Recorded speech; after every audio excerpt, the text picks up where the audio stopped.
Hello there and good morning, two-stroke turbo fans. Welcome back to the channel.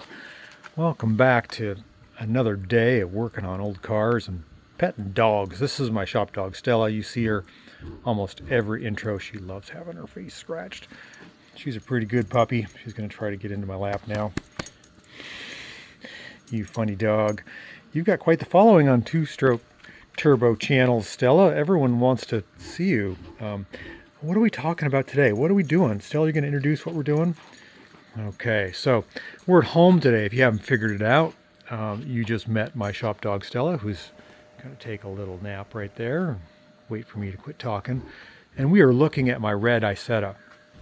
Every now and then, a customer, or I should say a viewer of my two-stroke turbo channel, notices something that even I overlook. I've got a pretty good eye for detail, but if you look at the back of this Isetta, you will see that this gasket is starting to fail. This is the original gasket from 1956. This is the air intake. In other words, the air is drawn in through the air filter through the back of the Isetta right here. You wouldn't really know that. And this is your license plate light. Normally there's just a license plate light down here. You can see it there. I put on the accessory third brake light for added visibility. Normally this is blanked off with just a black piece of plastic. I put a lighted one in there. I think it looks pretty cool. But you can see the gasket material, getting back to that, is in terrible shape. It's original. But for originality, for 1957 to now, you know, we're talking, what are we talking, 60, 70 years? It's not bad, but it looks bad.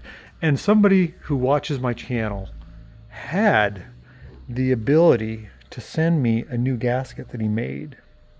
Look at that. That goes right there. All I got to do is pop this off. There's 3 bolts, 1 on the top and 2 on the bottom, and undo the light and put this new gasket in its place. I'd really like to thank that guy. And if you would like to thank him, maybe you should go visit him. He really knows his stuff. He's not solely into Isettas, but microcars and cars of all types, worth checking out. Thank you, Miles. That's going to make my Isetta just look so much better. And he also threw in some of the other trim, which I think is for like the inside of this here. I think you can cut that, I believe, and make that work. If not, the Isetta is going to be sporting a new gasket, and I'm pretty darn excited about that. That's been on my list of things to do for a long time, and I think I'm going to take care of it right now. Thank you again.